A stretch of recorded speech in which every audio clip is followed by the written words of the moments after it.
आज के legal video में हम दंड प्रक्रिया संहिता 1973 के अंतर्गत आने वाले किसी अभियुक्त व्यक्ति को ऐसे अपराध के लिए दोषित किया जा सकता है जिसका उसके ऊपर आरोप नहीं लगाया गया है नामक टॉपिक का अध्ययन करेंगे। तो चलिए शुरू करते हैं। प्रश्न यह पूछा जाता है, क्या किसी अभियुक्त व्यक्ति को ऐसे अपराध के लिए दोषित किया जा सकता है जिसका उसके ऊपर आरोप नहीं लगाया गया है? इसका उत्तर देख लेते हैं। नंबर 1 पॉइंट पर दिया हुआ है, जहां इस बारे में संदेह हो कि कौन सा अपराध किया गया है, जिसे धारा 221 में बताया गया है। धारा 221 की उपधारा 1 के अनुसार यदि कोई एक कार्य या कार्यों का क्रम इस प्रकार है कि यह संदेह है कि वे सिद्ध किए जा सकने वाले तथ्यों से कई अपराधों में से कौन सा अपराध बनेगा, तो अभियुक्त ऐसे सब अपराध के लिए अभियुक्त पर आरोप लगाया जा सकता है तथा विचारण किया जा सकता है।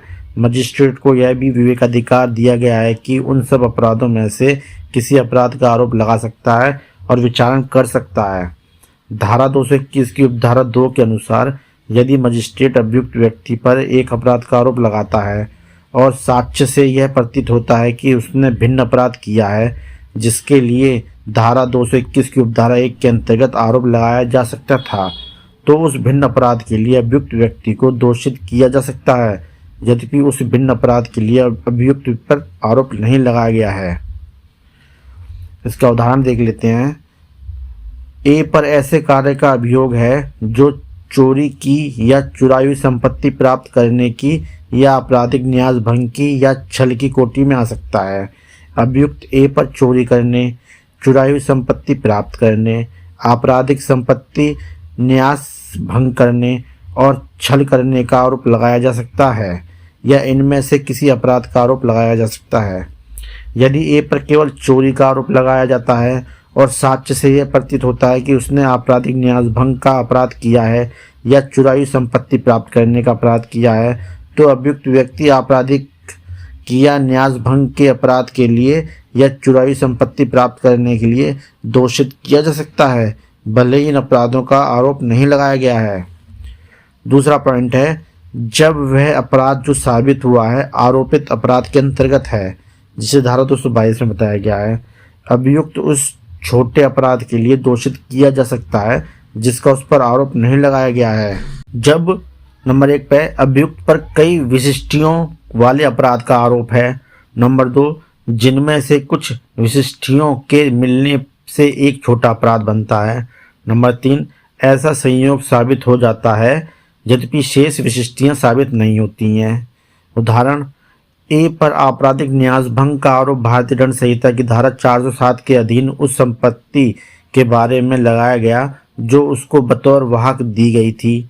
विचारण में अन्य बातें जैसे संपत्ति का सुपुर्द करना, उसको अपने उपयोग में लाना साबित हो गई, किंतु यह साबित नहीं हुआ कि उसे संपत्ति बतौर वाहक दी गई थी। इस तरह जो तथ्य साबित हुआ उससे केवल आपराधिक न्यास भंग का अपराध जो धारा 406 के अंतर्गत आता है, यह धारा 407 से छोटा अपराध है। यहाँ ए को धारा 406 के अधीन दोषित किया जा सकता है यद्यपि उस पर धारा 406 का आरोप नहीं लगाया गया है। अब तीसरा पॉइंट है, जब किसी व्यक्ति पर किसी अपराध का आरोप लगाया गया है और ऐसे तथ्य साबित कर दिए जाते हैं जो उसे घटाकर छोटा अपराध कर देते हैं, तब वह छोटे अपराध के लिए दोषित किया जा सकता है भले ही उस छोटे अपराध के लिए आरोप नहीं लगाया गया हो। इसका उदाहरण देख लेते हैं। ए पर घोर उपपत्ति कारित करने के लिए भारतीय दंड संहिता की धारा 325 के अधीन आरोप है। यह साबित कर दिया जाता है कि उसने घोर उपपत्ति आकस्मिक प्रकोपन पर किया गया था। यहाँ ए को भारतीय दंड संहिता की धारा 335 के अधीन दोषित किया जा सकता है भले ही धारा 335 का आरोप नहीं लगाया गया। नंबर 4 पर दिया गया है, जब किसी व्यक्ति पर किसी अपराध का आरोप है, जब वह उस अपराध के करने के प्रयत्न के लिए दोषित किया जा सकता है यद्यपि प्रयत्न के लिए आरोप नहीं लगाया गया है। उपरोक्त उपबंध का एक अपवाद है, यदि छोटा अपराध ऐसा है कि उसके संबंध में संज्ञान कुछ शर्तों को पूरा किए बिना नहीं हो सकता, तब उस छोटे अपराध के लिए इस कार्रवाई से दंडित नहीं किया जा सकता। अगला है, वे व्यक्ति जिन पर संयुक्त रूप से आरोप लगाया जा सकता है तथा विचारण किया जा सकता है धारा 223, निम्नलिखित व्यक्तियों पर एक साथ आरोप लगाया जा सकता है और उनका एक साथ विचारण किया जा सकता है। नंबर 1, वे व्यक्ति जिन पर एक ही संव्यवहार के अनुक्रम में किए गए एक ही अपराध का अभियोग है। नंबर 2, वे व्यक्ति जिन पर किसी अपराध का अभियोग है और वे व्यक्ति जिन पर ऐसे अपराध का दुष्प्रेरण या प्रयत्न करने का आरोप है। नंबर 3, वे व्यक्ति जिन पर 1 वर्ष की अवधि के अंदर संयुक्त रूप से उनके द्वारा किए गए एक ही किस्म के एक से अधिक अपराधों का अभियोग है। नंबर 4, वे व्यक्ति जिन पर एक ही समव्यवहार के अनुक्रम में किए गए भिन्न अपराधों का अभियोग है। नंबर 5, वे व्यक्ति जो चोरी, उद्यापन, छल या आपराधिक दुर्विनियोग का और वे व्यक्ति जो ऐसी संपत्ति के कब्जा प्राप्त करने के अभियुक्त हैं। नंबर 6, वे व्यक्ति जिन पर भारतीय दंड संहिता की धारा 411 और धारा 414 के अधीन अपराधों का अभियोग है। नंबर 7, वे व्यक्ति जिन पर भारतीय दंड संहिता के अध्याय 12 के अधीन सिक्के के संबंध में किसी अपराध का अभियोग है और वे व्यक्ति जिन पर उसी सिक्के के बारे में उसी अध्याय के अधीन किसी अन्य अपराध का या किसी ऐसे अपराध का दुष्प्रेरण या प्रयत्न करने का अभियोग है।